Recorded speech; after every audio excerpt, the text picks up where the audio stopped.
I'm open. I'm open. I'm open. I'm open. Oh boy. Welcome to This was the best intro yet. Yeah, welcome to the I'm Open podcast with Joe, Sam, Ryan, and Andrew. Whoa. Ryan is talking like a little boy today. I'm doing. He's got a grown man beard though. Look at that goatee. You look good. I'm getting real mixed signals coming from Ryan today. Absolutely. I don't know. All right. Enough of that. That's enough. We are off to a rough start. Today is early January 2023. We are about a week away from layout, and we're a couple months away from having professional frisbee to talk about again. So we are gonna have a guest talk about the off season, about his teams, about layout, and about his high school friend Andrew Lewis. Do you want to introduce your buddy? Yeah, I guess. Yeah, we're having none other than ARoy on the podcast today. Andrew Roy. I think it's a long. What was that, Ryan? Excuse me. I'm fucking talking. What? I'm fucking talking, Ryan. Okay, shut the fuck up. Yeah, I know. We're having ARoy on. I think it's a long time coming to have him on. But yeah, we were high school teammates. We're both from the products of WNL, Slarnegs.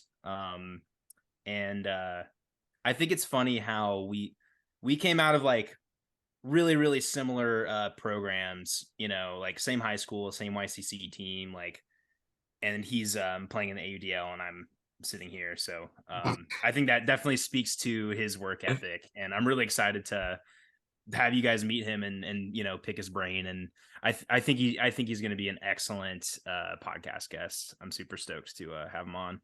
Totally. Yeah.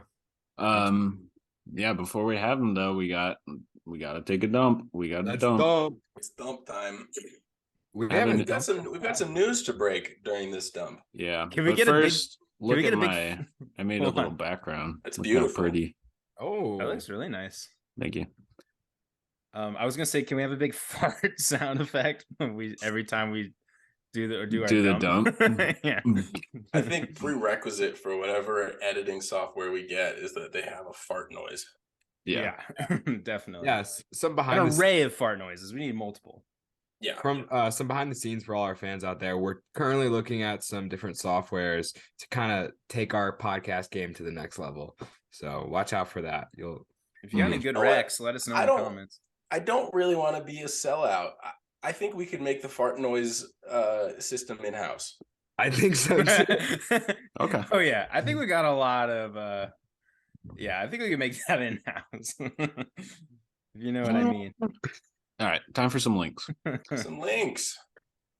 Let us link it up. Dump topic number one. Joe, well, this do was huge. you want to talk about this one? This was huge news.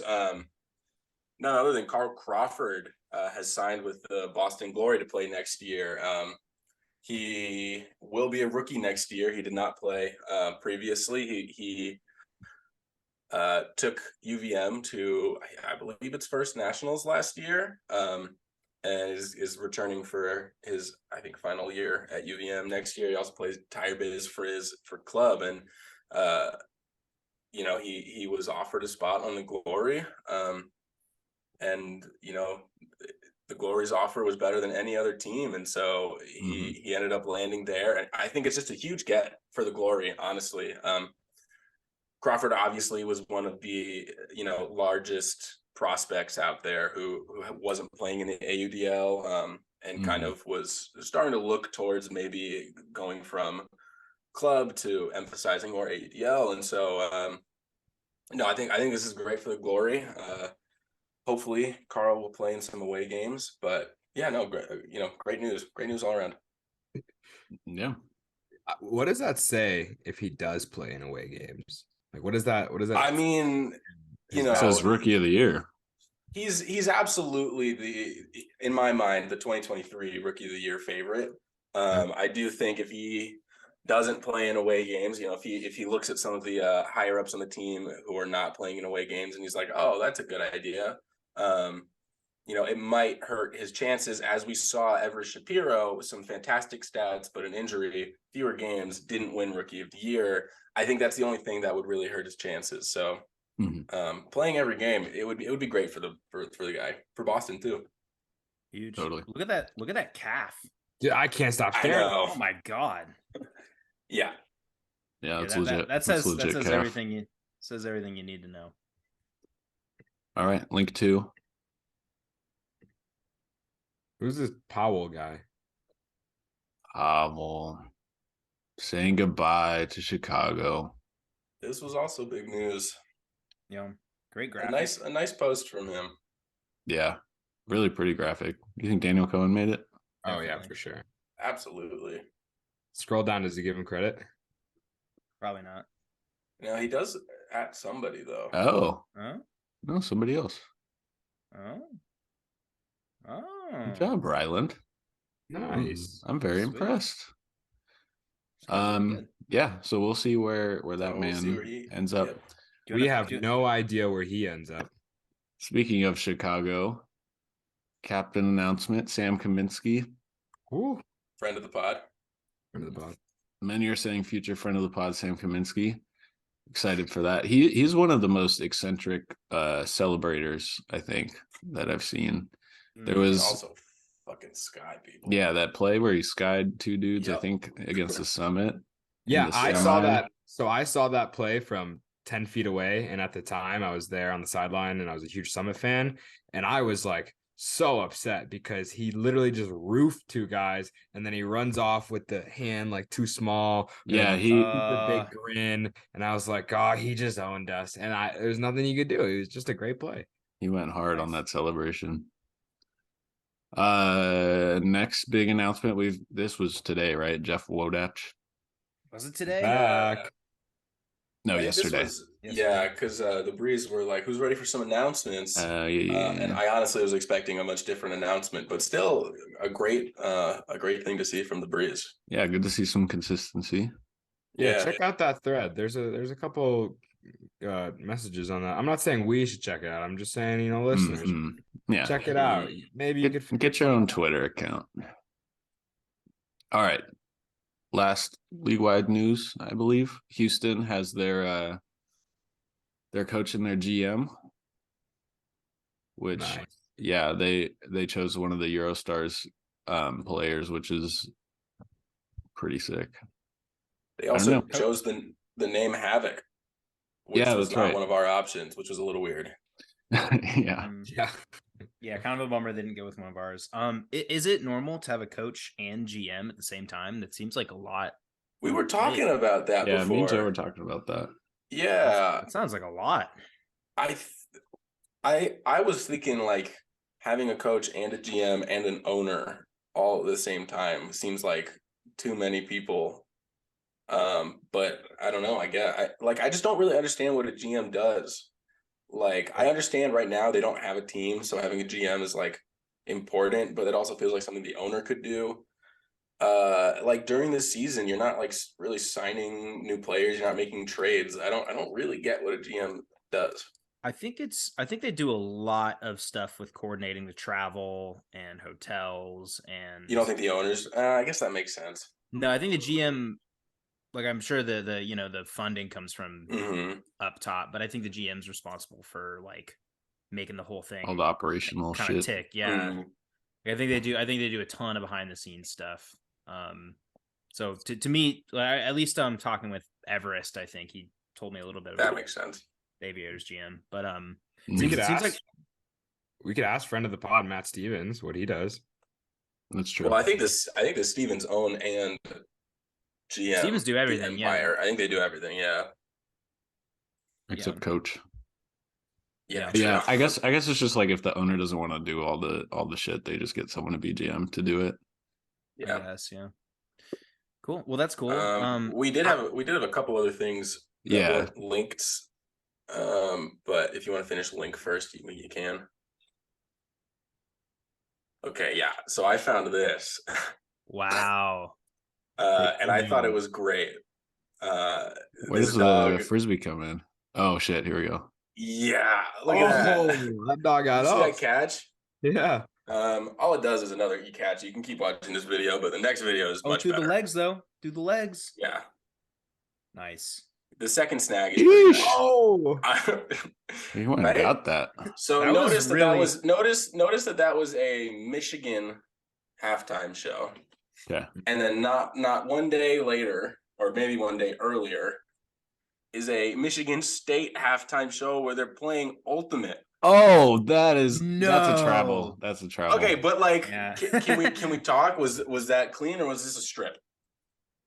Oh, totally. oh, that's a straight. strip. It's yeah. a strip, right?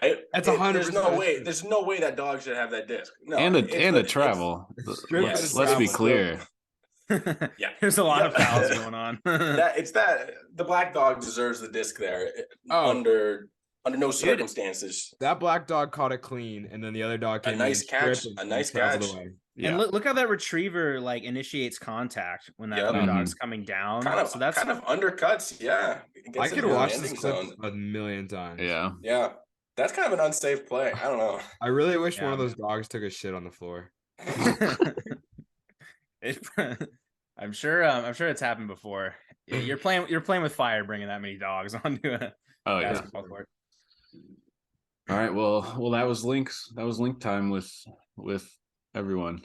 And yeah, I guess we'll get into our main event. Andrew Roy. Hey. Oh, What's up? Why Uh, is it so dark? I was gonna say, ARoy, we discussed at the start. Our lighting game was on like top tier today. Now I'm so bright. Andrew, Why that's you so so much bright? Too better. much. Too much. Go back. Fuck. Go back. Scale Go it back, back. go back. Okay, That's Oh. okay. seems to That's be good. balancing. I'll get the That's pretty Yeah. good. okay. That's good. Cool. Oh, that's We're great. chilling. We're Hey, chilling. what's up, Alew man? repping that truck jersey. Let's get Oh it. yeah, baby. bro. Of Oh, course. I man. ordered this. I drunkenly ordered this the night before the final. And Hell I was yeah. like, "Durr." Like I got a it's like you put your name, but I was like worried I would spell Rowan McDonald's name wrong. I was like checking like furiously making sure I was spelling it right. Yeah, the double N double L will get you. It does, man. It Yeah. does. Well, McDongle. yeah. I almost kind of wish it just showed up in the mail and it said like McDongle or something. That would be great. Yeah, well, welcome, ARoy. We're super stoked to have you on, man. I feel like it's been a long time coming, obviously. But how you been? What's going on? Good. I just got back from Mini. You know who I actually saw because VHP, VHP, they play alongside us, and we got there early. For everyone, VHP is basically the like lower level, like very consistent, but like janky like pickup in the Virginia area. And then I've been trying to set up like weekly, like higher level sessions for like Breeze and Truck players to like have at least one focus session each week. But we got there before VHP, and so all the VHP people just started coming in and like standing on the sideline. And I'm like, at one point, like they were like we literally like didn't take breaks between games. Normally we like take 3 minutes, whatever, and we weren't taking breaks between games because we were worried they were gonna just get on thinking that they could play, and I was worried about that. And at one point they were just massing on the sideline, and eventually I was like, just to clarify, this is not VHP, right? And one of the dudes was like loudly like, yeah, and nobody else said shit, and then like 3 minutes later they make a mass exodus to the other side of the field. So it did its job. But who I saw there was Bo Alew, who I haven't seen No in way. forever. Yeah, man. So that was sick. So he Dude. told me to say hi to you. I told him I was going to see you tonight on this. So Oh hell yeah! Well, I'll have to like text him or something. What is he like back in the DMV? yeah, he's back. He's living back like around Ballston. Got a government job. He's coaching the Negs, which is so sick. No way. Yeah, That's sick. because Clem moved on for the first time this year. Oh my God, we talked is about Bo- that. Is Bo the head coach? I don't think he's the head coach, but he didn't mention who else was working with him, but he's in there. It's hard to imagine from our high school days him coaching. Like I he was just know. impossible to wrangle. He's like fucking playing on the tractor with Jamie. I'm going back to my farmer roots, coach. I you know. Well, but, he was the Donovan nominee for Right. Mary Washington. Mary Wash. Yeah. He Yeah. played overlapped a year or two with Zach. He would have been so good if he didn't have injuries. Like I've talked to Ben Priest, who made the U20 team the year Bo tried out, and he said like Bo should have made that team, but like I like had a really good tryout and they didn't take him. But then like he had back injuries all throughout college, and like probably will never play elite club, which is tough. That's tough, man. Well, he was super fucking talented. Yeah. Shout out Bo DeConnick. Shout out Bo. But yeah, yeah. generally things have been good. This is like my first real off season ever, because I mean I like play unless you count COVID, but COVID's kind of different, you know, just because it's so unexpected. Like I played college, and then like after COVID, I went back to grad school and played with Cal. So I've been playing college and club, and then like high school and YCC and stuff, like really since like I started the neg sophomore year. So it's definitely different. It's like very nice, and I love being able to pursue other passions and have that free time. But there were also some nights, especially like early, like the first month of the off season, where I like did not know what to do with myself, and I was like, it's just like 6 p.m. and I like have no plans for my night again, and I don't know, you know. And then I got into a rhythm after like 2 or 3 weeks. But it's been nice. It's definitely been fun. I'm actually flying out to California tomorrow I'm gonna go back, and Cal does this winter training thing where you have a week of practices with the team and before school starts. And so I'm going out there, I'm gonna coach them a little bit, which will be really fun to see all the guys. It'll be great to see them, see the rookies, and then I get to drive from there to layout, which is the subject of our conversation. So I'm super excited about that. I think that's gonna be a super fun week, and it'll be really warm, which is gonna be sick. Yeah, that's sick, man. Yeah. Well, before we get too much into things, I think we should introduce the rest of the guys. I don't know which one of y'all wants to start, but we've got a couple of my college teammates, and then Joe, who basically lived in our college dorm during undergrad. But yeah, take it away, guys. All right, Joe, go first. I'm Joe. I'm the one who did not play Tulane, but I played D3 at a small school in New York. Yeah, I'm Joe. I'm open. Sam and I also grew up on the Maryland side of DC. Oh, sick. So I don't know. Did we play WNL at all? Yeah, we did. Yeah. Yeah, Yeah. we played at We might have all played What each school? other. Yeah, we went to Blair. Oh yeah, no, I know Blair. Yeah, Montgomery, You had Jesse. Jesse was pretty good. Jesse is nasty. Jesse was nice, dude. Jesse, I should have said that. We totally played against them like multiple times. We play them WAFC all the time. They'd be like a classic WAFC opponent. Of course. I know Jesse, Chris. I still see Chris Gill sometimes. You know, randomly. She's like, "Oh my God, Andrew, hi." I'm like, "Hi, Chris." She just added me on LinkedIn. Hell yeah. Hey. Yeah, so natural segue. I'm the other Blair guy. I'm Sam, and then I went to Tulane, and I captained that beautiful blonde man. Technically, these nationals. are both of my douchebag. I was also a captain of D3, dickbag. We have two. I was captain of Blair, and then I was captain. Oh yeah, true. And Sam, are you open? Oh, and I'm open. I'm also open. Our show's called "I'm Open," so we go "I'm open." When Not all, we don't explain that to our guests well enough always. So like we'll introduce ourselves and then we'll be like, "I'm open," and then our guests are like, "What the fuck are you talking about?" Okay, good info. Yeah. I'm Ryan. I went to school with 2 out of the 3 fools here at Tulane. Sam captained me and Andrew to nationals, but my sophomore year I captained a B team to sectionals. So there we go. Oh yeah, that's something huge. And I'm open. Okay. Yeah. And obviously, ARoy, you're open. I'm open, clearly. Yeah. We wrote a bunch of questions just so we knew stuff to talk about, but one of them was what are your hobbies outside of Frisbee? But I've already kind of gathered that the answer is nothing. Definitely in high school, it was like a lot of ultimate, and like everything else was very secondary to it. I've definitely, like, I would say I've found other things that I love and have like cultivated some other passions. The biggest one for me is board games, which I was gonna play something with Alew when he came over, but we just ended up talking the whole time because we had a lot to catch up on. But you still did see all the board games that I own. You had a shelf, man. Like, yeah, and that's not even all of them. But yeah, I have a lot of games. I mean, I've always loved like games, trivia, word games, anything like that. And then like got a game that was like a little more complicated, like summer after my junior year of college. Played it a ton all of senior year, and then like when I finished I like was starting to get really into games, and I was like learning about games. And when I started my senior like thesis, basically at Carleton, it's called a comps. I was like, okay, when I finish my comps, I'm gonna like buy a bunch of games and like go all in. And so I bought like five. I finished that in like February 2020. Like bought like 5 or 6 games. And then like COVID hit, but I really think like independent of COVID, like I've like pretty much steadily been like buying more games and trying new games and like getting super into it since then. So like I've played somewhere around like 350 games now and like Holy own like shit. 150. Yeah.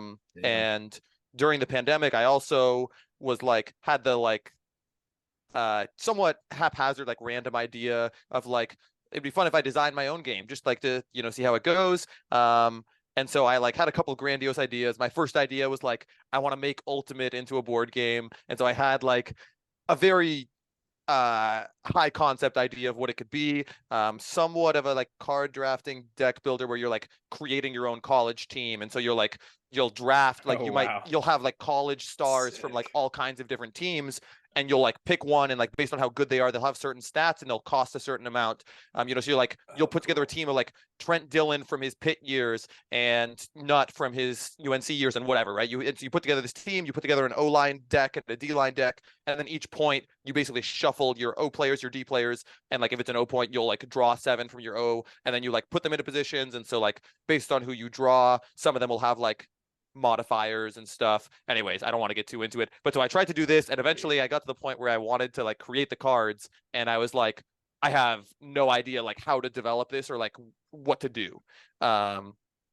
And I was like, okay, this is like too ambitious. I like maybe come back to this in the future. And then I like had an idea of like I'll make a game about my favorite book series, and that also like I had a big idea. It was like very ambitious. And I was like, okay, I don't know where to go next after I got the basic concept. And so I was like, okay, I want to make something more simple and straightforward. So I created a game. I was like, I'll create a game that can be played with just a deck of cards. And so I did that. It was like nothing amazing, nothing revolutionary, but it was like a system that worked, and it was fun and it was interactive and it was very short and simple. And so I kind of put that aside. I was like, okay, this is fun. I played it a few times with some of my close friends, and then I kind of put it on the back burner. And then I guess a year later in my fall at Cal, I continue to follow board games a lot and watch videos and news and stuff. And I saw in like a piece of board game news that like this company, Ravensburger, was doing open submissions for games. I was like, oh, I'll submit my game and see what they think. And so they were willing to meet with me, which was really cool. And they were basically like, Oh. okay, we like your game. We think it's an interesting concept, but like there's not a ton of variety. It's going to play out similarly each time, and the cards all feel kind of similar. So if you do these things, it could be interesting, but we're not interested this time. And so at that point, I was like, this is fun. And I'd gotten more and more into games at that point. I was like, I really want to try and see what I can do with this. So I like put a bunch of time into playtesting it. I added unique card powers for everything, and I made a few other tweaks. And over the course of that year at Cal, I like kept refining it and play testing it. And eventually it got to a point by the middle of the year where I was like, I think this is a good game and I want to try to make it and get it published. And so I like just started cold emailing like hundreds of publishers or filling out any forms if they had online. And the Whoa. vast majority didn't respond, but a few responded. They were like, give me a sell sheet and give me a prototype and give me a rules video. And I had no idea how to make any of this at the time. And so I like figured this out as quickly as I could and like got this stuff to them. And after a few months of that, I sent some prototypes to a few companies that asked for it. And eventually in May of 22, one of the publishers named DeVere agreed to buy it and publish it. And so I've been working No with shit. them. So I've been working with them this year, and we're pretty much finalized now. The rule book, the art is all No finalized. way. And Wow, so that's getting Dude. published at that's like so cool. the start of the summer this year. Holy shit. So that's been a big thing for me. I've been super excited about that. That's been a really awesome Whoa. process. I didn't think I was going to be able to get published that quickly. So that's been huge for me. And like I have a few ideas for new games. I have a second game that I do have a finished prototype of, and like I've play tested, and I just had a meeting yesterday with a company that was basically like, yeah, like keep working on it. We think you have some more tweaks to do, but we're interested, and let's reconvene in a few months when you have like the total final copy, and then we'll kind of make a decision from there. So early stages for sure. And then I have a bunch of ideas that are basically like a concept for a game that don't have anything fleshed out. So yeah, game design and like playing new games. Like I just got a ton, like literally like 30 games for Christmas. So like I've been starting to play those, and yeah, playing new games, designing games is like definitely my biggest passion in addition to Ultimate. Yeah, there are a few others. Like I love reading and I love books and movies. I like follow all of those pretty closely. Oscar season is always really fun for me. Like for 2 years, 2020 and 21, I did the Oscars Death Race, which is basically you watch every Oscar nominated movie in all categories before the Oscars. Holy shit. Which is a lot of time. I did that my senior year of college. And so I was like doing that while I was compsing, and also then I got into games. So like that was a bit of a wild stretch, but it was a lot of fun. So yeah, those are like my big passions. And then I like playing sports outside of Ultimate. Like I play tennis, pickleball. I just started a dodgeball team. I was like COVID. I was like watching dodgeball highlights, and I was like, dodgeball is so sick. Like I've never gotten to play dodgeball. Like imagine if I played dodgeball, and I like ordered 6 regulation dodgeballs off Craigslist, and I like took them out to Minnesota. Took them for the summer, took them out to Cal, took them back to Minnesota, took them back here, and I never got anyone to play with them once. But now now it's the off season. We got all kinds of time. I made a team of truck and scandal people, and we're playing in a dodgeball league. It starts 2 weeks from today, and I am fired up about it. That's okay. We've got to ask you like one important question. Absolutely. And please try to take your Alew bias out of this. If you had to pick your one dodgeball partner from this squad, who would you pick? Oh, it is tough to take the Alew bias out of it. I'm the only one who played baseball. I'm the only one who played baseball. That is not I played true. water polo. I also played baseball. I played baseball until I was like 12. All right, I'll go fuck myself then, I guess. I played professional dodgeball in high school. I mean, I would be so fired up just to get to play with a team on Alew again. That'd be sick. I mean, nobody knows how nice we were in high school, dude. Like when we were at our best, it was me throwing hucks to Alew. I remember. I remember losing to you guys. Only the real ones know. So it's tough to take that bias out of it. I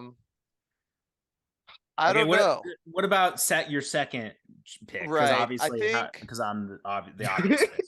Okay. He hasn't picked you yet. Just not saying. knowing much. So we have Sam and Ryan were 2 lane guys. Joe went to a D3 school. We've got, I think Sam's looking based on impressions from this Zoom call. I think Sam's a little long, lanky. You got that's my impression based on just the top quarter. So he's body. a bigger target, is what you're saying. And then Ryan is a little bit shorter, lower to the ground, is what I'm getting. Though I also could be wrong about that. No, you're not wrong. No, you and nailed so it. okay. And so I think I also haven't played, so I could be totally wrong about what you need, but I feel like you want like agility and small target. So I think I'd go Ryan as my second choice. All right. I was a beast at dodgeball in high school, so just saying. Hell yeah. I mean, I got you. Get in here. Good choice. Sure. I respect Let's do it. ARoy. Let's go. Me, Alew, and ARoy. I feel too glazed over in this decision making process. I gotta eliminate somehow. Yeah, you're just middle of the pack over there. I mean, just Mr. Mediocre over here. You got that D3 Ultimate experience. I mean, I went to D3. I played D3 Ultimate for a year, but you know, it's a different game. I don't know. Are you ready to play at the elite levels of dodgeball coming out of D3 Ultimate? Oh man. No. Wait. Funny. Back to your games for a second. Yeah. At the start of your conversation, I thought you were just gonna say you were like interested in making games. I didn't know it was gonna lead into you getting published. But I was gonna, when you first said that, I was gonna bring up one of our correspondents here at Ringer, though. His name's Kyle Gracer. He's actually made a couple games. He made one in college, and like these are all just kind of like fun, silly games. But he's got more of the artistic and like the vision. So maybe you guys could collab together and make that Frisbee game a reality. I'd love that. That's sick. Yeah. Yeah. Sam and I also created a drinking game that has now been played in like 6 or 7 states. People love it. It's a great game. The rule sheet is like 10 pages like, long. Yeah, it's really probably long, too complicated for me. I don't know if I could handle it, but we'll try to play a layout. Would love it. Because of the rules, I think you would actually. We'll definitely, dude. You'll have to play with us a layout. I'd love to. I'd love to check it out. We have to get a folding table for layout. That could be. We'll do it. Don't worry. We'll bring it to the field. We should play it on the sideline during our games. Oh, that'd be next level. Wait, yeah. This leads me into my into my biggest question for you, which is what on earth could possibly compel a man to want to play in the competitive division at Layout instead of one of the just drink and have fun divisions? Oh, I'm so excited about my team for Layout. Yeah, I mean, like Alew definitely knows this. I do not do well in like very casual settings of Ultimate. Like I am like if I'm in a casual setting, like I'm gonna be going really hard and like really focused and like I'm not gonna be having fun because like people are doing silly stuff and they're having fun and they're having a blast and I'm like, come on, we gotta make a play there. What are we doing? And then they're gonna get mad. They're like, chill out, ARoy. I'm like, I'm not gonna chill out. And I'm gonna want to play a lot. Like I'm not like yeah. So that ends up just being a tough balance for everyone. I also don't drink, so there is that. Okay. So that the drinking element of it is not as appealing to me, but I love playing in like random fun tournaments, and this is a great opportunity to like I got to like make a team where I could pull like a bunch of my friends from different areas together. So I've got like some friends from Minnesota, I've got a bunch of friends from Carleton, and then like just like several other random people. I got to play with Abe Coffin this past year in Minnesota. One of my Cal teammates that I'm really close with, Calvin Brown, who I like coached with a cut camp. So I'm really excited to see the team come together, and I love playing in like random, like very high intensity, high competitive tournaments. Like definitely the things that I love about Ultimate are all of the like really intense stuff, even if it's like a random slapdash tournament. Like taking it super seriously and intense is like very much my vibe. For sure. Yeah, I remember this is just reminding me of like some practices. I remember you never got injured, but like one Right. time you had like your knee was bothering you or like you had like some slight like thing happening. We were just doing like a go-to drill or something, and you were like going so hard during it, but I could tell you were kind of laboring, and I was just kind of like, I was kind of chirping a little bit, and I was like, come on, ARoy, come on. You're a little slower today. Like, come on, what gives, man? Like, let's go. Come on. Yep. And I mean, you were just like in the fucking zone on this like come to drill, and you were like, you yep. did run harder. Like I was like, holy shit. That's great talk. If you want a real throwback, I didn't get hurt playing, but the one time I got hurt was Tidewater our sophomore year when Caleb slammed my finger in a hotel door. You remember that? Oh, I recall. That was bad. Saturday night of the tournament, people are being goofy. I knock on my door, which is locked, and they're like, is the pizza here? And I'm like, come on, let me in the fucking room. And they open the door, but they only open it like the latch was on. So it opens a little bit. And I have the like really smart and well thought out idea that I'll just push the latch open with my finger, which I would recommend to everyone. And then at that moment, they decided to slam the door closed really hard. And so I lost my fingernail. That was very painful.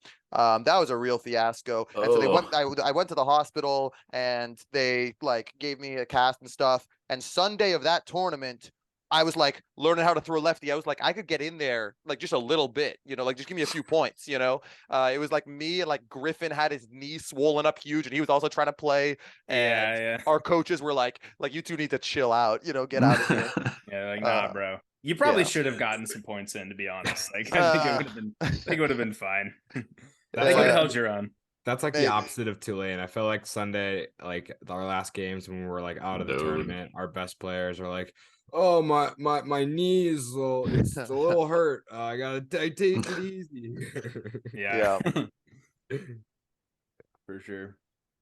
One thing before we move into more Frisbee stuff, but I just wanted to get this in. ARoy, I think you have the perfect like mind for competitive Pokemon. I don't know if that's ever like come across your radar at all, but it's something I've been kind of getting into, and it's you're just into games and strategy and stuff. I think you should check it out. I think it would actually I think you'd be pretty good at it because it's very complicated. It has a lot of layers to it, but yeah, I'll send you some stuff, man. I think I know you got a lot on your plate. I don't want to give you too much, but I think you could get into that too. Yeah, you're talking like the trading card game or like the video game?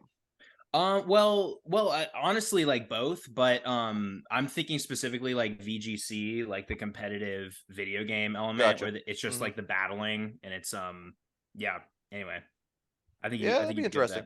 Yeah. You play any video games or mostly board games? That's a good question. I was kind of intentional, especially like in like high school and college, about like not getting super into video games because I knew that like if I am super not a person of moderation, and so like if I get into something like and I think it's worth my time, then it's like I think I'm gonna think it's gonna be worth like going all in on and being super intense about. And so like if I started playing video games, I think I would like there are a lot that I would love and I'd be super excited about, and I would like spend a ton of time on them, and I would like struggle to balance that. So I've like kind of intentionally not learned that much about video games or like gotten into them. The only exception to that is like there are a few like sports video games that I'll play with my friends and I love. So like NBA Jam. So like we have a Wii, and so I've Oh never bought yeah. any consoles or anything, but NBA Jam on Wii like Fuck I think yeah. is the greatest game of all time. I think it's so sick. 2-on-2 is like an amazing format for video game basketball because like the passing and like you never have to switch players and stuff, and so it's all super simple because it's either you or it's your teammate. So it's all like super straightforward. There are no fouls. There's no out of bounds. You can shove the shit out of people. It is so sick. And the dunks and the blocks. I mean, you're getting fired up every time. Like if you can get a 2-on-2 game, you have 4 players. Like it's just nonstop trash talk. Like every play is either like a dunk or crossing someone up and they literally fall over in the game. Or it's like a huge block and stuff. It's so sick. And then Mario Strikers Charged in a similar vein is also like a similar like wacky over the top soccer game, which I usually play with like with my friends on the same team. And that like I was actually playing that earlier today. I love With Super Strikers. That game yeah, is it's so so fun. sick. So those are the 2 exceptions that like I get super into those, but I don't play those on my own. I like play those with friends. And then for outside of sure. that, I haven't really played video games. There are a few board games that have app implementations, and I've definitely played those, and I love those. So that kind of toes the line a little bit, but it still is like a board game. Yeah. Have you ever played Rocket Actually, League? I haven't gotten into Rocket League. One of my best friends, Adam Norbaum, is super into Rocket League, and so I've like talked to him about it some, and he's like, I have a general sense of how it works. Cole Jurek, another one of my good friends, also I think is very good at it. But I've never gotten into it. I've never tried. I've never played it. I think it seems like a really cool concept. I feel like I'd like it a lot. But I just don't know if I'd be willing to invest the amount of time that it takes to get good at it. Yeah, we're trying to plan maybe like AUDL or all frisbee, just encompassing like Rocket League tournament.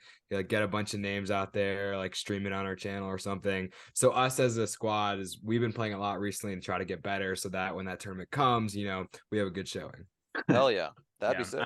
I'm really ass at it. So I was we'll I was also gonna ask you about video games because like who do you play 30 new games with? Where like you can play video games by yourself, but like who are you playing all these games with? Yeah, that's a great question. Like I think more broadly, I'm really a person that like is super passionate and intense about the things that I love, and I just kind of bring everyone else in my life into those passions, and I love kind of teaching them and showing them stuff. So like the majority of those are going to come from like some of my best friends who like I'll have over a lot and we'll play games pretty regularly. I play a decent amount with my parents because I live at home. And so I love teaching them new games. And like the Arlington Library recently actually added board games, which is super sick. So I love getting to try new games there because I don't have to pay for them. And I like love trying new games in general. And then like, yeah, like Layout's going to be a great example where like I'm going to take a big bag that's going to be exclusively full of board games, and like we're going to play a bunch of games there, like big party games, bigger group games that I'm excited about. So yeah. like yeah, I mean any travel trip I'm always bringing, like I've got a pretty solid rotation of like small box travel games, so like some of the new ones that I got will fit into that. And then there are good like 10-ish games out of those 30 that are like pretty big, heavy, like 2.5 hour long games that are going to be a serious investment. And so like once I'm down to those, then I'm going to have to like be a little more intentional about like getting a group together in advance, like making sure that I know the rules really well beforehand so I can teach it pretty smoothly, and like it'll be a bit more of an event. But a lot of the smaller ones will happen pretty organically as I just like hang out with people or people come over. Like the first thing I do with people is usually like if you're in to play a game, like I would never say no. So have you played the game Avalon? Yeah, I love Avalon. That's one I got into man. like before I really got deep into board games. Like I was teaching Resistance in Avalon, like my freshman year hall at Davidson. Like our thing was I taught them a bunch of Resistance and we played it a ton. my sophomore year at Carleton, like I came in and we had like, there were like 10 of us that were transfer students, and which is like a great number for Avalon. And if you miss a couple, you're like 8 to 10 is the sweet spot for sure. Yeah. And so we would always have a great game of that. So I have a ton, also spring break, Carleton, like that's a perfect environment for that, when the team would go on spring break together. So yeah, very emotional. I have a lot of emotional attachment to Avalon. I get super intense into it. I get fired up. Oh my God. Great game. Our senior year of college was when COVID happened. So we all lived kind of like in the same house next to each other. And when we weren't going out every night, we were just playing Avalon with like 7 or 8 of us or so. And like it got to a point where we were just like, it ruined a couple friendships. I don't know. That game's tough. That game, there's a lot of arguing in it. Yeah. Yep. So we don't have anything like prepared for this, but I just feel like this is the perfect opportunity.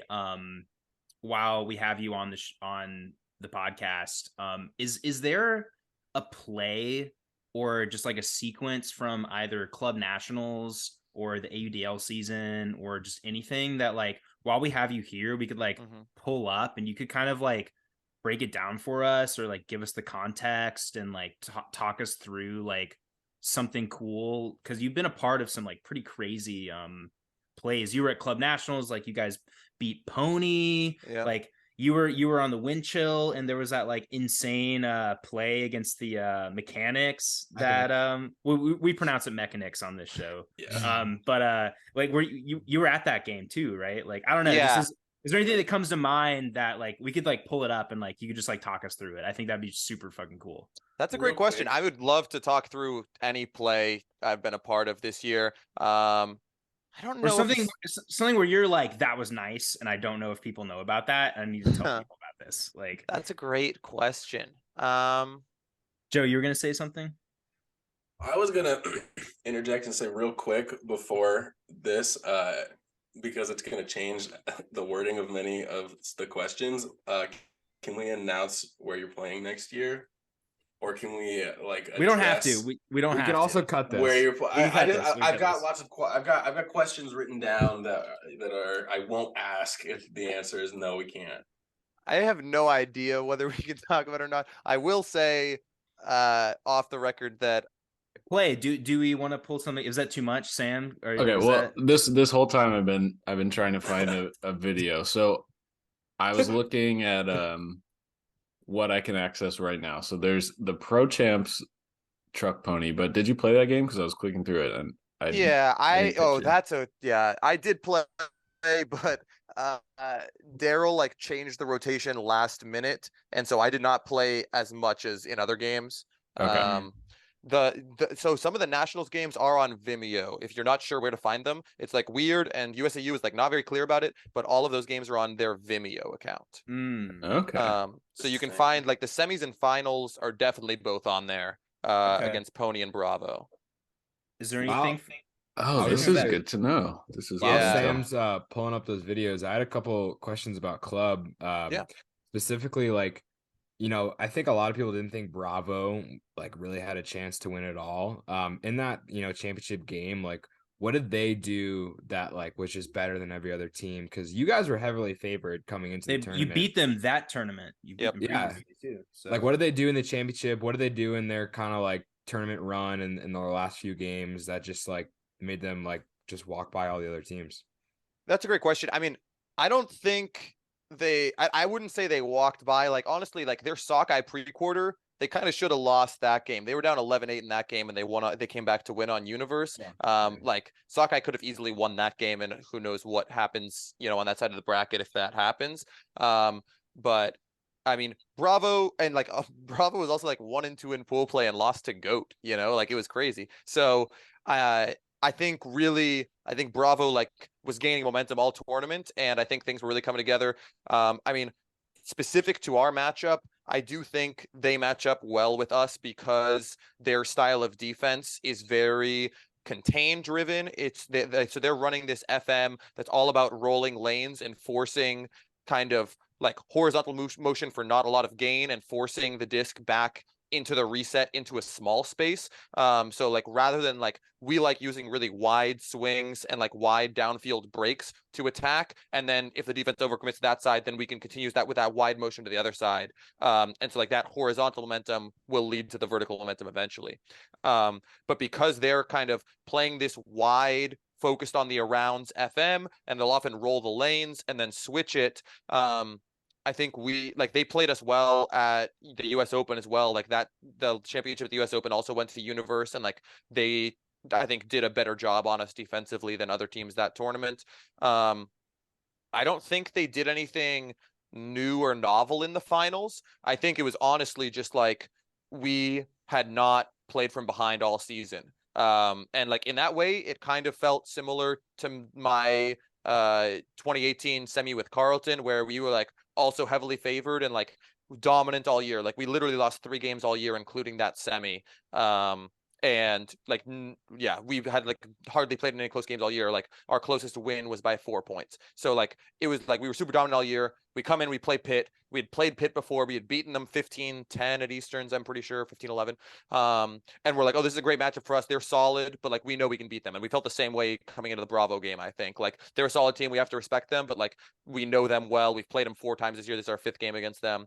And like both of those teams, like we didn't have experience from behind. And like I think in both of those cases, like it's not like we crumbled or anything. I think it was just like mentally that was an unfamiliar space for us to be in. And I think we didn't necessarily know how to respond. You know, we weren't used to that energy dipping and like having to bring it back up.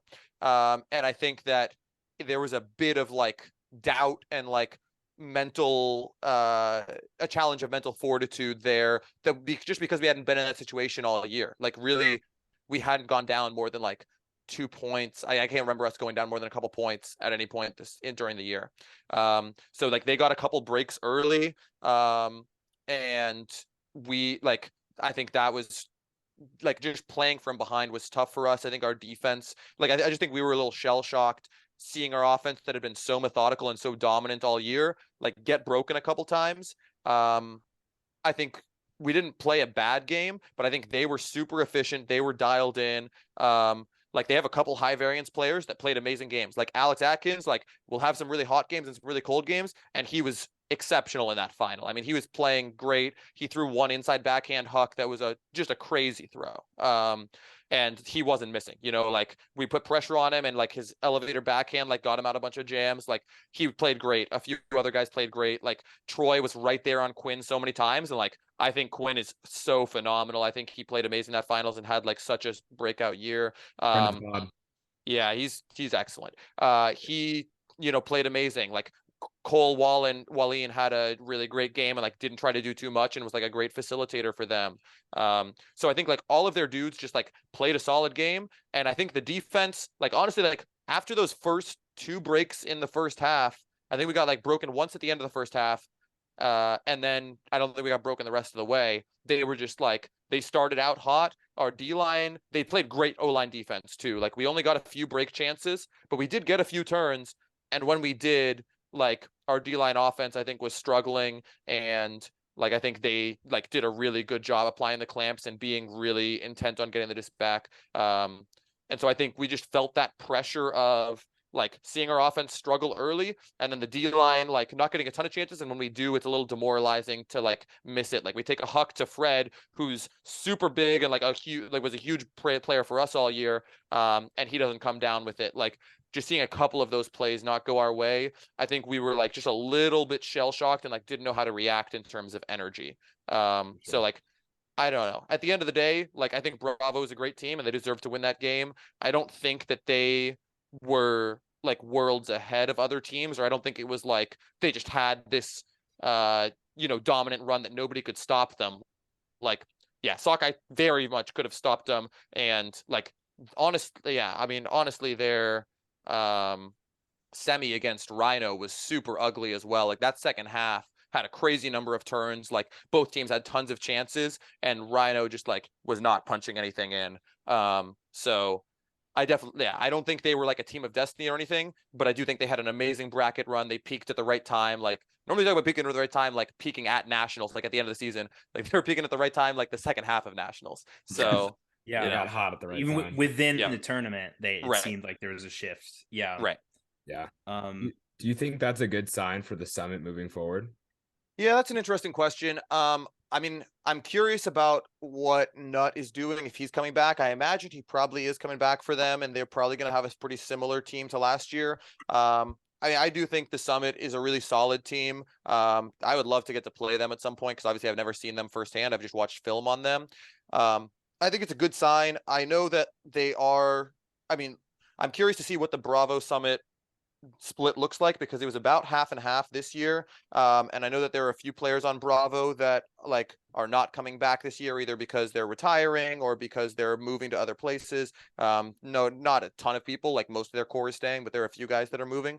So I'm curious to see if the distribution of talent between the two teams is similar, is if it's still kind of split, because I think most cities over time end up converging on either there's a heavy overlap, which is like what's happening in DC, or there's like a heavy rift and like the teams are totally separate. Like Seattle and the Bay are the two most notable examples where they're totally separate entities. I think Colorado's going to eventually figure that out because as a club team, you don't want to feel like people's attention is divided. Like you want to have a concrete season arc, I think, and either that arc includes the AUDL and you're like getting reps together then and it's all one big arc, or you like don't care about much about the AUDL and that arc is all club. But I think it's tough to like be invested in the club arc and feel like you're developing and growing when part of the team is on another arc with another team. Yeah, for sure. Well, that kind of leads into a question about you and you playing on truck stop in Minnesota, and was that difficult to do?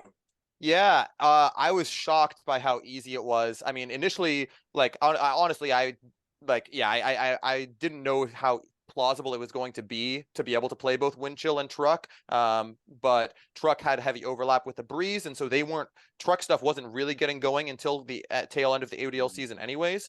And like it hadn't even really been on my radar, or I hadn't explicitly thought about it until like when I'm playing wind chill. I'm starting to think about club plans in like May.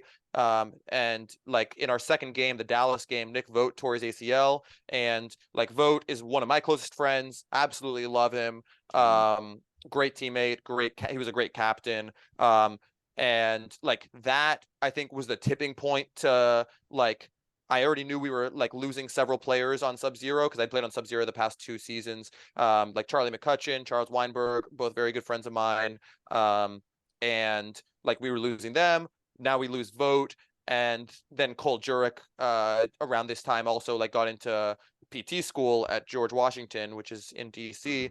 And so I was like looking and like evaluating my options, and I was like, I don't know that this Sub-Zero team is going to be the same one that it's been in the past. And I don't like, I definitely feel like I've had a like consistently kind of upward trajectory in club, and I was like really excited to like continue playing on a team that was really like ready to compete at the top level and like really pushing me. And I think I would have loved my time on sub, and I would have been excited to step in as a leader and like be a key offensive piece. But I also think it would have been hard for me in some ways because I like still am at a point in my career where I really want to continue developing individually, and I think it would have been a little bit harder in that situation.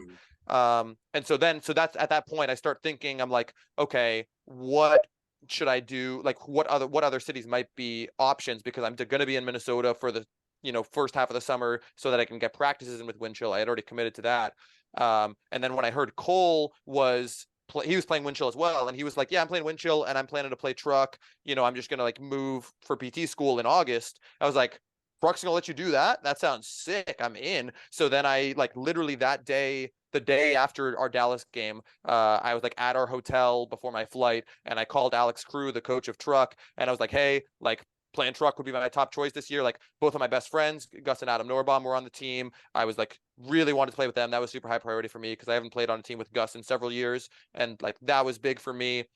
Cole coming in is huge, and I'd been a practice player on truck in 2018. And so like coming back was something that was always appealing to me and exciting. And obviously like even though we didn't know truck was going to be so dominant this year, like we knew it was going to be a contending, very good team.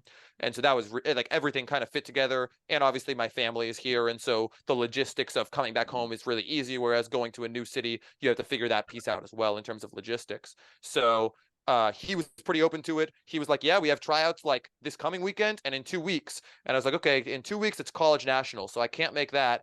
This weekend is the weekend before college nationals, and it's a week away, but like I'm in. So I booked a flight for like 5 days into the future for like $1,600. And like they had tryouts like Saturday night and Sunday morning. But Sunday morning, Cal already had an alumni game scheduled to get ready for nationals. And I couldn't miss that because I was a captain of Cal. So I paid $1,600 and I flew from West Coast to East Coast to Holy play shit, one dude. 3-hour tryout with DC. That was the only tryout I went to. I played pretty well. I flew back for a 6 a.m. flight Sunday morning so that I could make the Cal scrimmage. I made, and then the truck offered me a roster spot. I like went to one practice because I came back for my little sister's high school graduation. So I like practiced once in June. And other than that, that was the only practice I went to before the US Open. And then at the end of like right after the AODL season, like literally the day we lost the Central Championship game, we were on the bus back to Minnesota from Chicago, and I like booked my flight home on my phone. Like I hadn't like made any of the travel plans until then because I was like, well, if we make the championship, then maybe I'll go to DC after that and stuff. So then I like booked the flight for later that week. I came back home to DC, and then I practiced with Truck from that point, which was like the first week of September until the end of the season. So it was like I thought it was gonna be really hard. I also thought they were gonna start me on D because like even though I'm more of an offensive player, I just thought like I'm coming into an elite team that has a lot of continuity. I thought they were gonna start me on D and then maybe move me to O as the season goes on, as they see more of me and they're like, oh, Andrew's pretty good at offense. But they like trusted me from the start. And US Open, they were like, let's just slot you in on O, and I played well, and they were like, yeah, we're keeping that group together. So that was really cool. So it was kind of surreal how plug and play it felt, and like especially with how dominant we were, like it was a little bit surreal and shocking, like how naturally everything fit and how easy for me it was for me and Cole to integrate. And obviously I knew a lot of the people from having been a practice player and having like been around people for a long time, but I was surprised at how easy it was on the field and off the field. Crew is also an assistant coach for the Breeze too, right? Stanley and Crew both do both. That's right. So it's more like Daryl is more of a head coach for Breeze, and then Crew is more of a head coach for Truck. So that's kind of how they divide responsibilities. Both of them are super involved in both, and like they kind of operate in different spheres. I would say Crew is a little bit more like logistics and kind of a planner. Like he will make the practice plan. He'll give us like intentional, consistent huddle talk about like these are our focuses for this practice, is what we want to be doing. And then Daryl's a bit more about like specific in-game tactics. Like if we're talking about technique of like this is the way we want to throw this throw, or like system-driven stuff of like this is the way we want to see space. That's more of Daryl's area. So I think they operate similarly on the two teams, but Daryl is like the buck stops with him on Breeze, and Crew the buck stops with him on Truck. That's so interesting. Yeah, the something that always is like interesting to me about Breeze and Truck is like how similar they are. But like, you know, when they play New York in their separate leagues, the results are very different. I don't know. I mean, I know you haven't played against the Empire. Yeah. But like, can you speak at all? I mean, obviously also Truck is not blowing out Pony, and like, you know, Empire isn't blowing out Breeze. But like I'm curious as to like why those results would be like consistently close but consistently different. Yeah, no, I mean I think that's very legit. I think definitely like the continuity between Truck and Breeze has gotten closer and closer over time, and like in 2023 this year it's looking to be like the tightest I think it's ever been. Like there're going to be almost nobody that's on Truck that's not playing Breeze. Like there'll be very few. There'll probably be a couple, but like very few. And over time I think it's been trending in that direction.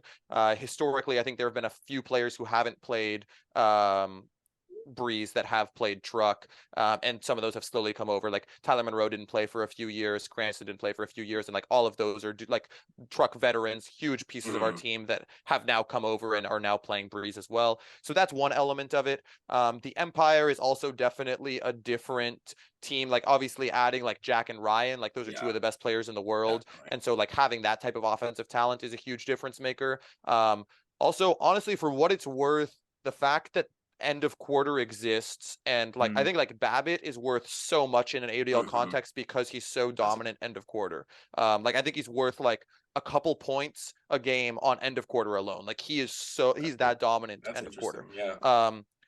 And that's kind of a gripe I have with the ADL. Like I would love to have like PUL rules instead, where you have, you know, a final possession, because I think like it's so swingy and it makes such a big difference what happens end of quarter, and that's like a fairly random high variance outcome. But as it is currently, that's just the way it is, and like Babbitt is so good in those situations. So I think there are definitely a few talent differences. I think the ADL, it's easier to rely a little more on your top end, and like I think Pony and Empire are both teams that are so extreme in their like difference between top end talent and the rest of their roster. Like they have the best top end talent of any team in club and in pro, like by a considerable margin, in my opinion. Like when you look at World Games rosters, when you look at World's rosters, like they have so much. When you look at like top 20 players list, whatever, they have so many of those players. I mean, just dominant players. But I think their depth is like, I think like Truck and Breeze's depth is their advantage. I think our like mid lower role players are more versatile and I think are better in their roles. So I think the fact that the AUDL has an active 20, whereas club you have 26 players, and I think the fact that the AUDL is so offensively dominant, you can sub in your offense, you have such a wide field, the offense can really possess, and it's offensively driven, makes it easier to rely on those top end stars. Whereas club, it's tighter, it's more compact, you have to be a little bit more clever. Everyone has to do everything to a greater degree. So I think that depth piece also kind of favors the Breeze a little bit, and the truck as opposed to Breeze. Quick question for you, That's a very ARoy. interesting answer. One of our awards in our year-end award ceremony had to do with this, and I just want to know if we have 2 nominees next year. Are you currently living with your parents? I am. Oh, you mentioned that earlier. So we got 2 nominees for the Living with Your Parents award. So we gave that to Ever Shapiro, Rookie of the Year favorite, and our buddy who went to Tulane. Yeah. Because he is still living with his parents since college. Yeah. He's only lived with his parents. Wow. I've moved around a bit, but I'm back. That's what I figured. I think he beats you out because he's just been so consistent with his. I can't agree with that. So, hey, it's a new season though. Next year we'll see what happens. We'll check back at the end of the year. Absolutely. Sam, did you ever get a clip to look at, or? Yeah, I mean, I don't. So I like just kind of scrolled through the game while we were talking, and I found a point where you threw an assist, but it was like a pretty straightforward point. So if there's something more interesting that pops into your head, feel free to let me know. But I just have this point from the semi. Yeah, there are a couple that come to mind from the semi, but yeah, let's start with this. All right. Conrad pulling. Screen share is laggy. Yeah, that's okay. Hopefully in post it'll be a little cleaner. Okay, so Gus is off. So we had 4 handlers and we rotated every point. So Gus is off. We have Jacques, me, and Johnny as the 3 handlers on. I think we ran some sort of action for Rowan, probably like a host stack play that like we have Tyler and Box push deep and Rowan come under. Wide fucking open. Yeah, he's pretty good. You know, keep an eye on that. Yeah, this is interesting. So they had Shank on me a lot this game. That's so annoying. Okay, so yeah, go back here, and then like pause it when I'm at the reset. Yeah, just before this. So Pony, pause it here. So, a big, like obviously a huge change in this game from what we all expected was the horrifying, scary injury to Grant. Our first O point of the game, I think the second point of the game or third point of the game. And like Grant, at least the pro champs usually guarded me, and I think like he got hurt because he was like coming down to cover the pole that was being centered to me. So I think Pony like had definitely planned around their matchups, and I think Grant was the guy who usually guards me. The defender that's on me now, Shashank Alati, usually guards Gus. I would say Gus is not here obviously, but I think like that was his most common matchup, and usually they'd have Grant on me and occasionally one of their other handler defenders, but Shank didn't really guard me at all at pro champs. And so I think they were kind of scrambling. They tried a few different guys, but Shank was one of the most consistent ones. And the thing about him is that he's like a short, quick twitch defender. And usually those defenders are like less good on me because I rely a lot on jabs to get open. And like I kind of like let my thrower throw me out to space a lot and like use pump fakes a lot. And I'm not as much like quick dancy. Like Gus is so good at like using agility. Like he'll just like go in one direction and keep going until he needs to change direction and then stop on a dime. And like that threat of changing direction really fast is what he does best. And so Shank guards that really well.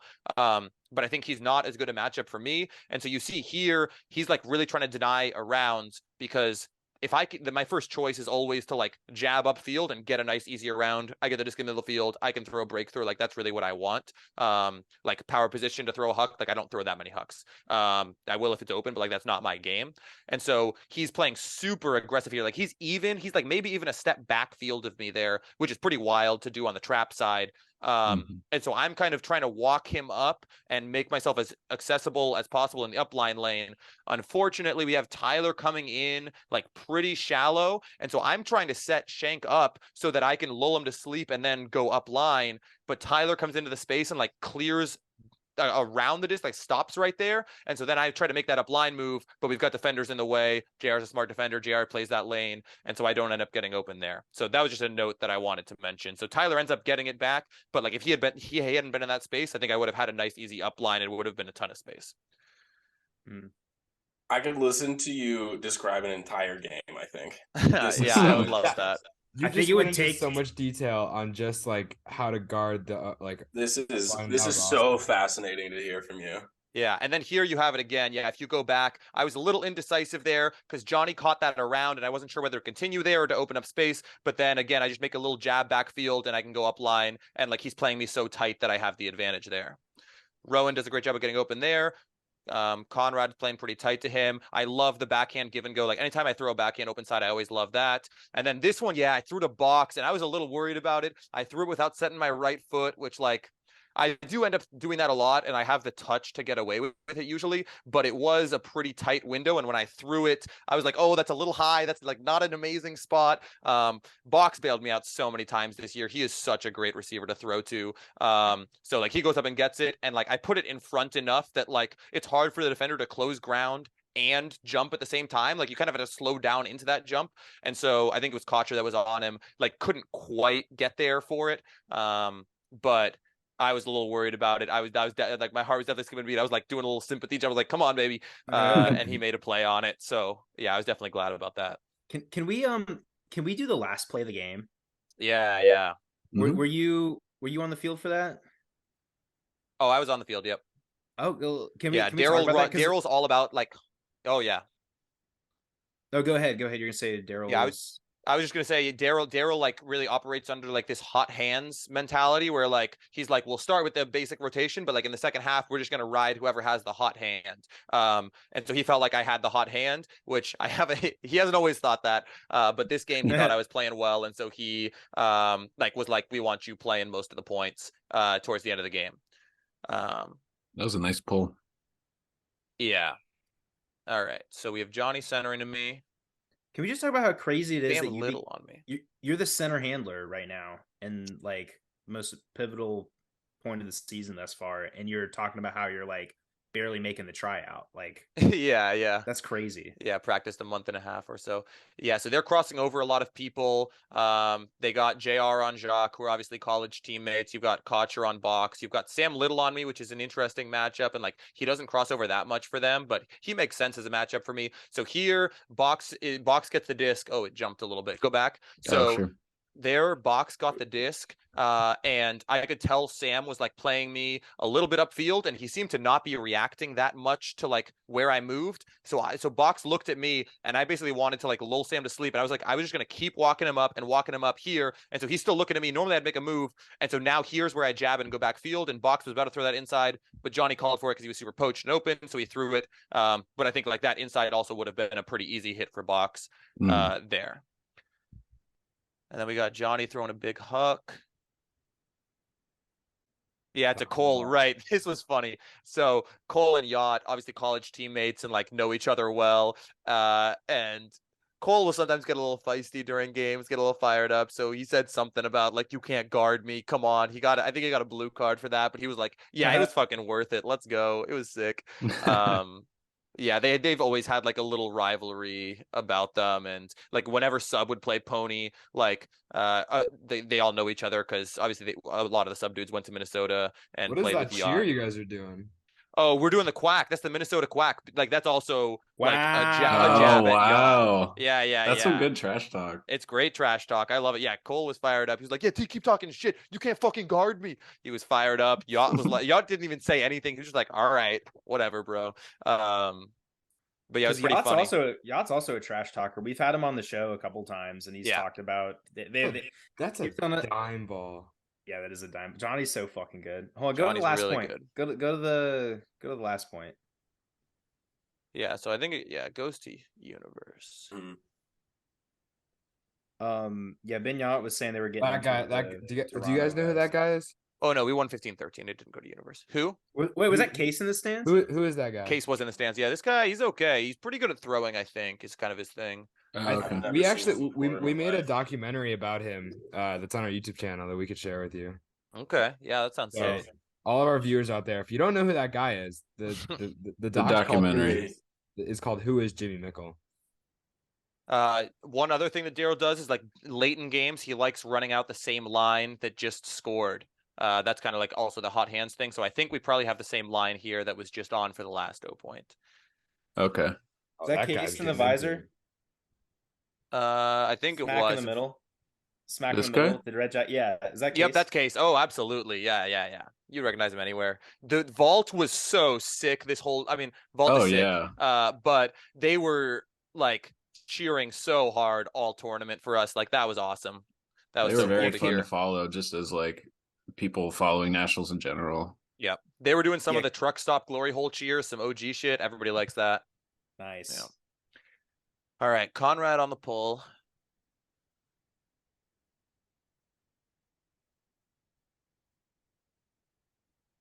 All right. Oh, me field. Oh, did we run a deep play here? Usually when I'm centering to Johnny, it's because we're running a deep play. No, just some side stuff. Oh, no, we did run a deep play for box, I think. I think everyone cleared wide and box went deep, but it wasn't there. They put cats on me here, which I was really surprised by. Because Cats is generally known for being like a poachy defender. Like he's the guy on their team that like doesn't guard his person. He guards space. And so usually you put him on a less active player who like kind of like might be a good thrower, but like is not someone that you're that like if you poach off them, like that's okay. It's not the end of the world. I thought they might have I thought they were going to have him on Jacques because Jacques' more of that like downfield player. And so Cats can play the downfield space a little more. And they have Sam Little on who they put on me earlier. So I guess they decided to switch those matchups. But that was interesting because Cats hadn't guarded me to that point all season. And Johnny and I, before this, like at the start of Nationals, we had played a game called Raccoon Tycoon together. And like, I was like, Johnny was like, we should have a word for like when one of us has a good matchup and like they got to go to town, you know? And he was like, let's do raccoon. And so then like this whole point, like 3 times during this point, Johnny was like, ARoy, you're raccoon, bro. I was like, yeah, I got you, bro. Don't worry about it. That's kind of funny. This is also tricky. I was at the front of stack. Cats is playing me super aggressive and I'd like to go up line, but like they're just playing everyone aggressive. So I keep being the second reset and they like, that's a great throw by Cole. The sympathy jump from Cole. Yeah, I see. Yep. Yep. But I kept being this whole point. I keep being the front of stack and like I'm getting played tight and this whole game a lot. They're playing me tight and like I want to go up line because they're so tight to me. But I like the first reset went up line, so I don't have the space. What happens here? He's a little overcommitted. That's a tough. We don't really have the angle. Yeah, that's a sick inside from box. We do love that Oyo inside. So then I clear downfield, try to open up the backfield space because I've kind of been back there the whole point. A little miscommunication between Jacques and Rowan. But Jacques, I mean, everyone has a lot of trust in Rowan. Jacques will definitely throw some stuff up to Rowan. I was very poached here. I called for that. Jacques starts inching up as a result, but Cats closes down. And yeah, now here I want to kind of go downfield and win an under. It's kind of my mentality. So I like start pushing towards the back of the stack. I see Rowan go deep. I'm like, okay, I want to let Johnny make a move, and then I want to make an undercut and get the disc and like get us moving to the break side, and then we'll be in the end zone set, and I can kind of help drive us from there. I think right here, Johnny's telling me raccoon. It was like this stoppage that he was the last time that he told me that. Jabron on Tyler. I mean, their top D line is so good. I mean, they have so many great matchups. The one weird thing was they changed Cole's matchup. So Antoine had been guarding Cole all game, and that's kind of a tough matchup because like Antoine, I don't think is like that like smart or like heads up a defender. He's also from Arlington. He went to HB. If you didn't know that, Alew. Yeah. And he went to Tech, but he also went to HB. Okay, yeah. And but he's obviously so athletic, and so when he would guard Cole, he would just front the living shit out of him. And like our offense will take Hux, but it's not our first option. And so like Cole would be getting open deep, but we still sometimes wouldn't put it because we were like, especially this game, we were so focused on possession. And so like Cole had a pretty quiet game in general, I think because of that. And so I was shocked that like for this point they put, I don't even remember who that is, but it's like one of their big beefy defenders on him. I was like super surprised that they put Cole on him. So like Cole was like making cuts all point, makes that deep cut, and we don't hit it, but like he was like, I was there. Yeah, like he's gonna end up getting it thrown to him because we really want it to him. Here we really needed to continue to swing break side. We like keep playing open side, and I think we needed to hit one of those. Like we just keep attacking this open side and like getting compressed. Are you just running a vert stack here? Oh yeah, I mean we always flow invert. So right here is when I jab and go under. I'm like, this is my time for the under. And Rowan sees Cole going deep with that guy on him, and he's like, yeah, no, we're putting that up. And Cole's bodying. Pause. Look how fucking far away Johnny is. It's amazing. Yeah, it's like 40 yards. I mean, the disc is coming down now, and he's still far away. Yeah, so he's super shallow. But yeah, I was like, I'm poached. Give me this under, and I see it go up. I'm like, God damn it! Come Look on. at you. Yeah, I was in there. You were open, bro. You were. Yeah, you put your hands up. Oh, I had the mids up. Absolutely. So yeah, Johnny's still like 25 yards away, 30 yards away there. So far away. And it just goes over both of them. Cole was trying to body. Yeah, huge, like amazing play by Johnny. That was like the most intense I've seen Johnny. Like he wasn't like happy, smiley. Like Johnny's known for being so smiley and like easygoing and goofy, and he was just so intense. Like, yes! I think I chest bump with him at one point when he walked. He's like doing a big walk around, just a lot of fist pumps, just a lot of energy from him. Look at that vein. They're holding him back. They can't do it. He's too fucking big. He's walking through everyone, walks through Rowan, walks through Jock. I'm in there. I think I give him a little something here. But he's just smoldering. He's just walking through everything. Yeah, there we go. I'm like, yeah, bro. And he's just locked in. He's like, yeah, come on. He was so fired up, dude. Yeah. Holy shit. That was amazing. Dude, we gotta I wish there were enough hours in the day to have you break down to watch every game you've ever played in on slow. I mean, I'd love it. Yeah, we gotta have you back on, man. We're gonna have you back on mid-season when whatever team you play for in the AUDL does something cool, and we'll have you break down a couple points. Hell yeah, I'd love that. Mm-hmm. Yeah, I love how this was gonna be like a layout kind of episode, and then we just talked about like almost everything but that. But I think this has been incredible, man. You were so just the way you're breaking down, like I know how this guy moves, and I know that I rely on this, and just like you kind of you think about the game on such a high level that it's I don't know, we don't really get into that on this podcast that much. It's been awesome to hear you talk about it, man. Yeah. Alew, I've been watching your film, and I'm ready to critique you at layout. You're gonna be top notch with my notes I've got for you. First note: drink more.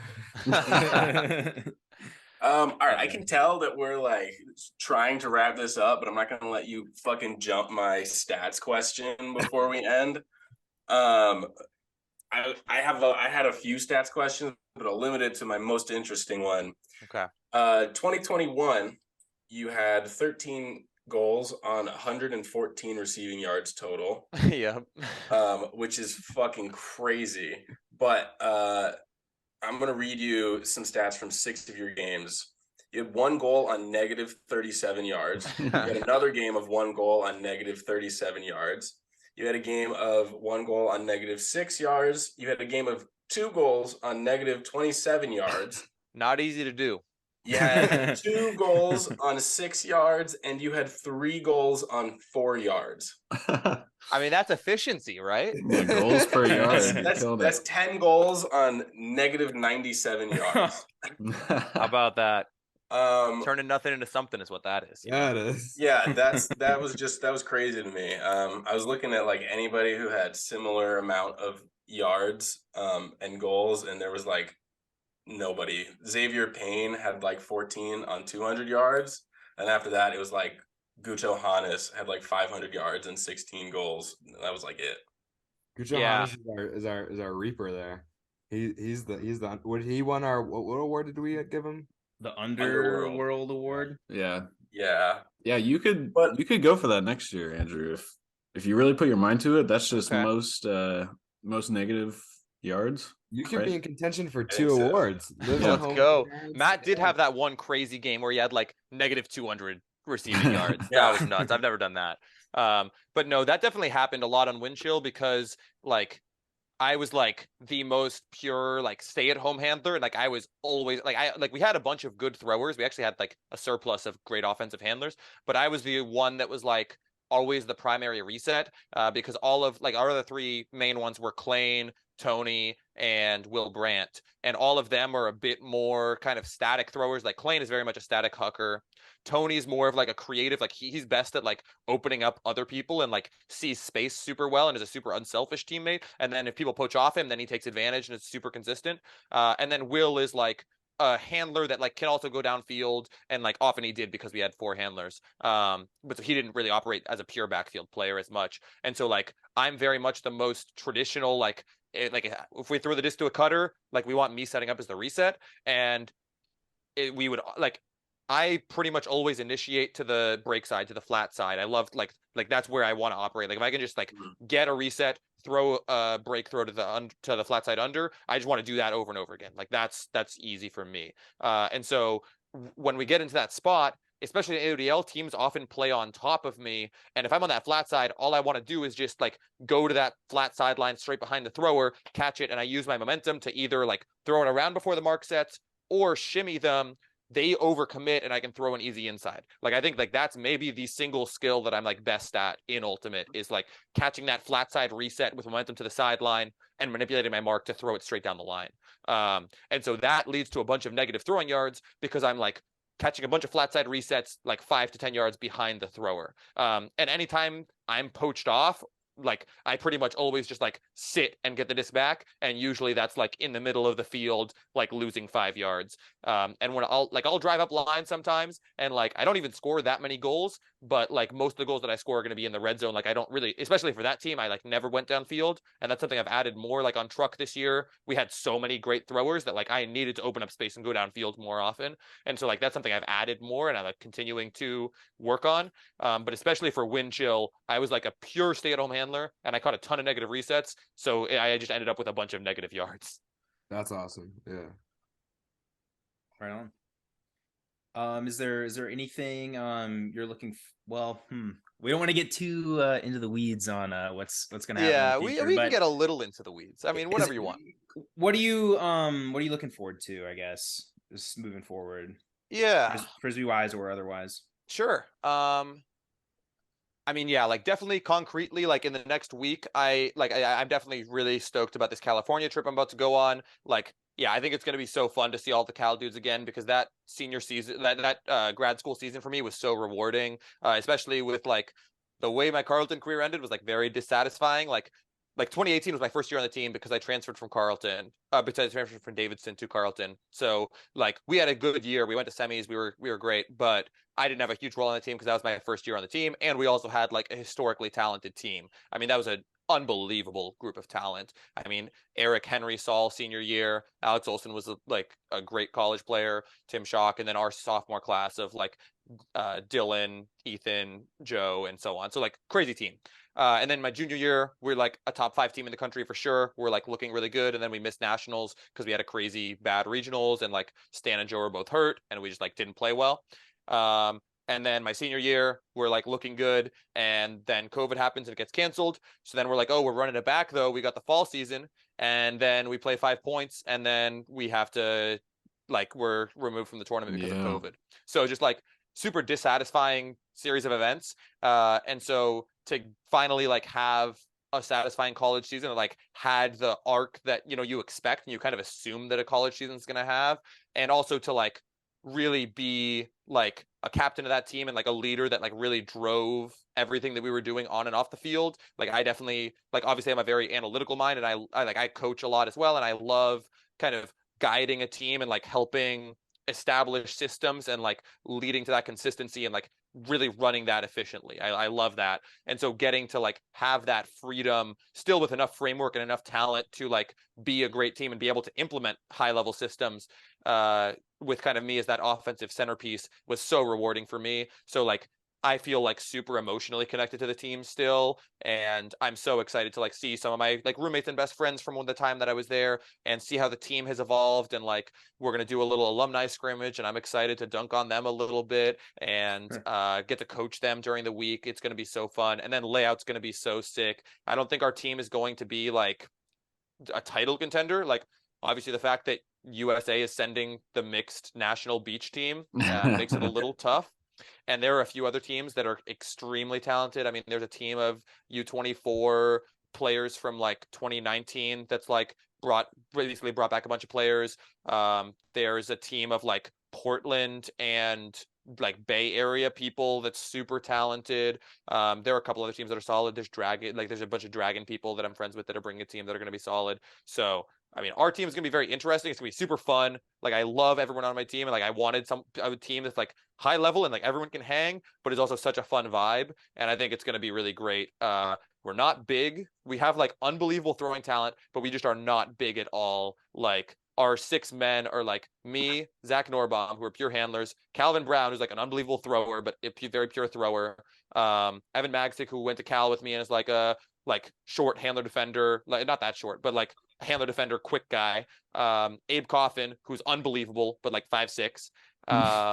And I'm missing one of our guys. Oh, Charlie McCutcheon, who's like also like maybe 5'7", 5'8", like grindy elite defender, but like not big. So if teams are trying to put it up against us, like it might be that could be tough. We might have some tough matchups there.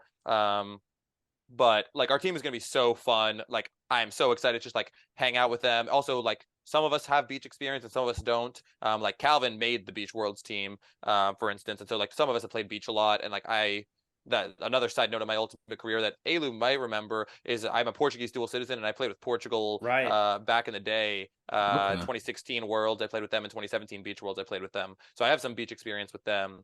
But like some of our players, especially on the women's side, like almost all of our women's talents coming from Carleton, and like almost none of them have played beach before. And we have plenty of talent. I mean, like Kate Lanier, Carly Campana are both unbelievable, and we have like a few Nemesis players, Maya Powell from Phoenix, and a couple others, a couple UNC players. So like we're gonna be good. I think beach will be an adjustment. Like it's also like very much a team of just like a bunch of my friends that I think are sick that are from different parts of the country. So like we'll have pockets of chemistry. Like the CIS players are on the women's side will have chemistry together, and like I'll have chemistry with everyone. But like most people are gonna like have to kind of piece it together. But I'm so excited about layout. And then more broadly, like looking at the year, I am super stoked about like the upcoming AUDL club season. Like, yeah, I definitely feel like I've like been on an upwards trajectory, and like I feel like I like know myself as a player as well as I ever have, and like feel really like confident, comfortable. Your second year in a system is always kind of a little bit easier and a little bit more comfortable. And since I'm at home in Arlington now and kind of planning to stay in the DC area, that is kind of my current plan. I'm definitely like really excited to, continue to work with them and have like I practiced with Truck for like a month and a half, and we still did that well. And I got to have a big offensive role. So like, imagine what we can do, with a whole year of practice. Like I'm so excited about that and getting to like grind for the whole year rather than kind of come in and like feel like I'm piecing things together as we're trying to like have great results. And we managed to, and it was amazing. But I think it's going to be really satisfying to be able to be there for the grind the whole year. So those are the biggest things for me. And then like, yeah, off the field board game design stuff has been fun. And I'm like so excited for my game to come out. Like when that comes out, I'm gonna be like really excited about it. I'll be like nervously watch all the reviews and like really hope they like it. And that'll be funny. Is it something we could play on the pod, or would we all have to be in a room to play it? It would be pretty. It would be pretty tricky.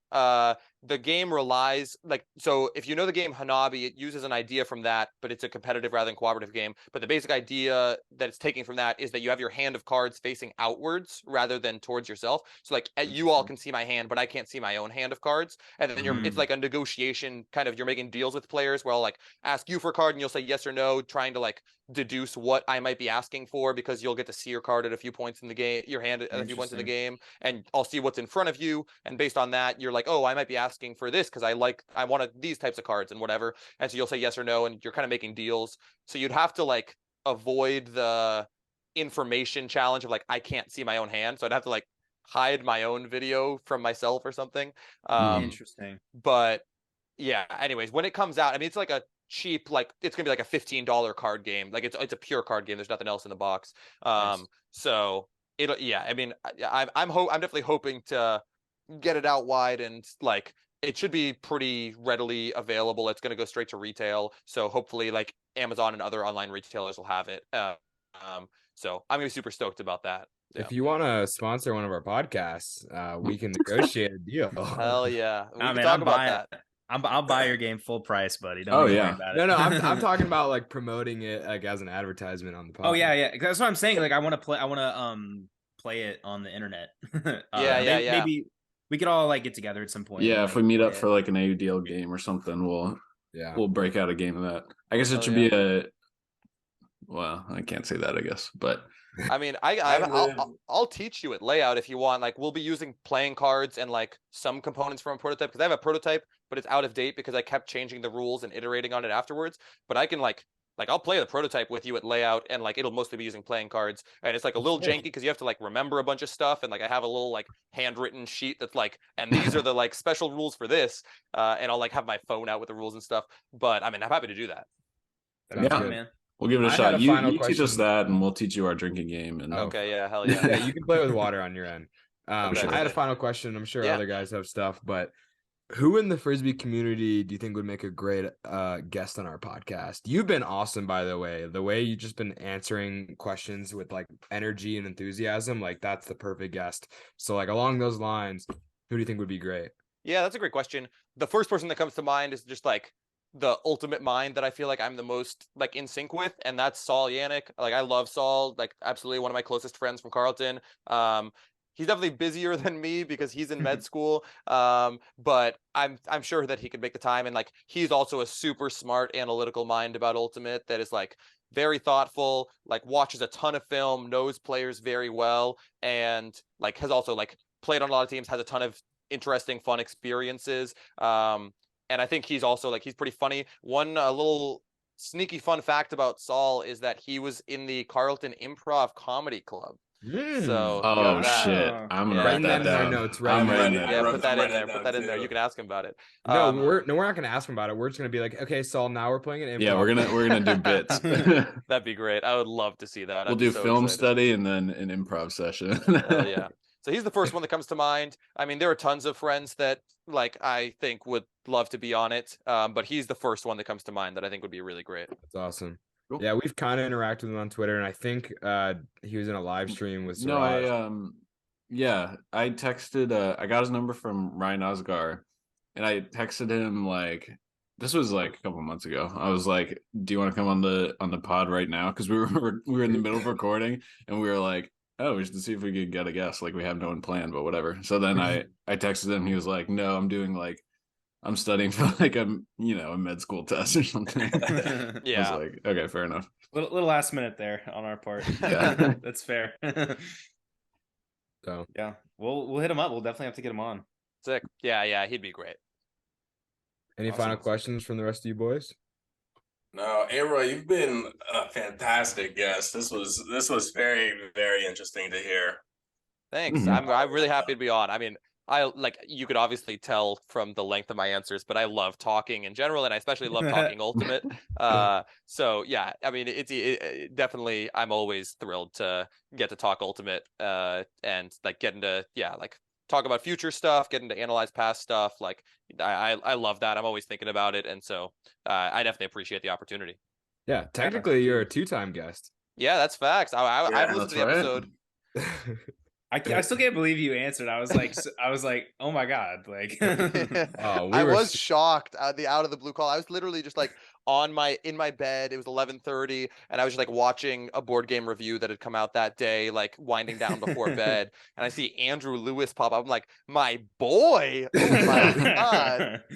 Oh man, I was like, this is a terrible idea. Like, I'm gonna wake him up. It was like late. I was like, oh man, that was very serendipitous, and that was great. I loved it. I'm thinking we're definitely gonna have to have you back on. Like, I love that.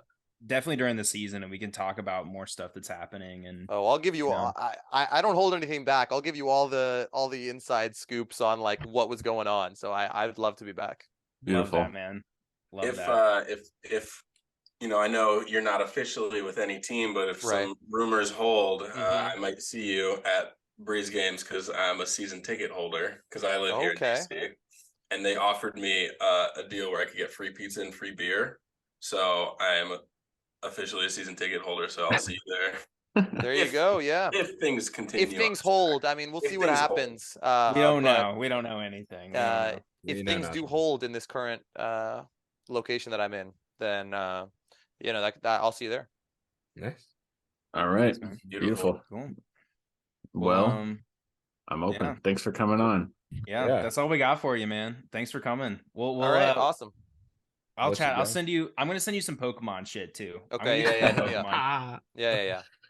Yeah. Cool, man. Well, thanks for dropping in, and we'll talk to you soon. We'll be in touch. We'll see you at Layout. Good luck. Yeah, I'll see you at Layout. Absolutely. Yeah, I'm super stoked to play that game. We'll have to. Yeah, me too. We'll have to sit down and get that going. Sounds good. Yeah. Cool. All right. Take care. All right. Thanks again. Right. Later, man. Yeah. See you. Peace. Okay. I gotta take a piss. But that was good. That was awesome. I can handle the outro. I can handle the outro, Sam. Let's go, Joe. Well, fuck, I can't do it. This is Sam's job. No, Andrew. That was Andrew Roy of the Minnesota Wind Chill, who is currently a free agent, and DC Truck Stop. He played the Truck Stop, and who knows where he'll be next season, but hopefully at least on our podcast another time. For sure, yeah. No, he was fantastic. Yeah. And when we like pulled up the I just knew like the thought came to me while we were recording, but I was like, he's gonna have so much to say about everything in the point, and like it was like even more so than I could have thought. He was like talking about how he knew the guy was guarding him and how he was going to set up, given that it was this guy. He was kind of surprised because usually they do the other guy, and then like he knows exactly how this guy plays defense on him versus the other guy, and I'm just like, exactly, yeah. He knows how the other team was playing defense on other players on his team, and so like the switches on just players who he was not even involved with, the other team's defensive switches were like just so interesting to hear about. Yeah.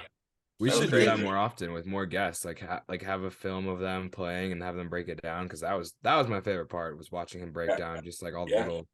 We should do like a whole episode of that. Just talk to someone beforehand, be like, tell me what like clips to have, and then give us a clip and we'll have you talk through it. We should do that. That should just be we could do like every guest. like 20 minutes of game film, talk about it for an hour.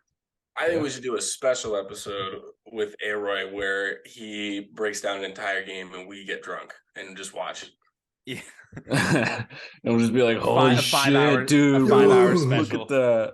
It would take because we watch it on 50% speed the whole time. It's so long. I'm open. This is a long episode. I'm open. Cut it. Cut that. I'm open. Come see us at Layout. Yeah, come hang if you see us.